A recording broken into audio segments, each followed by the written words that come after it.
ഇന്ത്യയുടെ run machine Virat കോഹ്ലിക്കെതിരെ ആരാധകർ. 2020 ലോകകപ്പിലെ മോശം പ്രകടനമാണ് കോഹ്ലിക്കെതിരായ ആരാധകരുടെ അതൃപ്തിക്ക് കാരണം.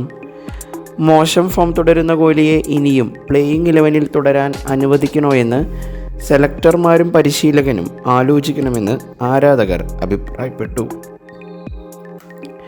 സൂപ്പർ 8-ലെ അഫ്ഗാനിസ്ഥാനെതിരായ മത്സരത്തിൽ 24 പന്ത് നേരിട്ട് 24 റൺസാണ് കോഹ്ലി സ്കോർ ചെയ്തത്.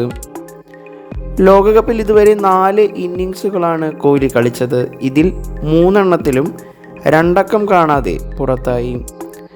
ഗ്രൂപ്പ് ഘട്ടത്തിൽ അയർലൻഡിനെതിരെ 5 പന്തിൽ 1 റൺസും പാകിസ്ഥാനെതിരെ 3 പന്തിൽ 4 റൺസുമാണ് കോഹ്ലി നേടിയത്.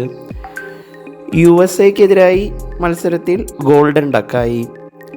4 ഇന്നിങ്സുകളിൽ നിന്നായി 33 പന്തുകളിൽ നിന്ന് 29 റൺസ് മാത്രമാണ് വിരാട് കോഹ്ലിയുടെ സമ്പാദ്യം.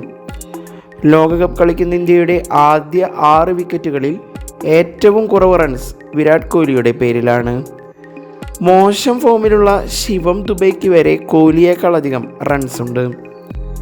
ബെഞ്ചിലിരിക്കുന്ന മലയാളി താരം സഞ്ജു സാംസണെ കോഹ്ലിക്ക് പകരം ഇറക്കിയിരുന്നെങ്കിൽ ഇതിനേക്കാൾ കൂടുതൽ റൺസ് ഒരു ഇന്നിങ്സിൽ നിന്ന് തന്നെ സ്കോർ ചെയ്തേനെ എന്നാണ് ആരാധകർ പറയുന്നത്. കോഹ്ലിയെ മാറ്റി സഞ്ജുവിനെ പ്ലേയിങ് 11-ൽ ഉൾപ്പെടുത്താനുള്ള സമയം അതിക്രമിച്ചെന്നും ആരാധകർ പറയുന്നു.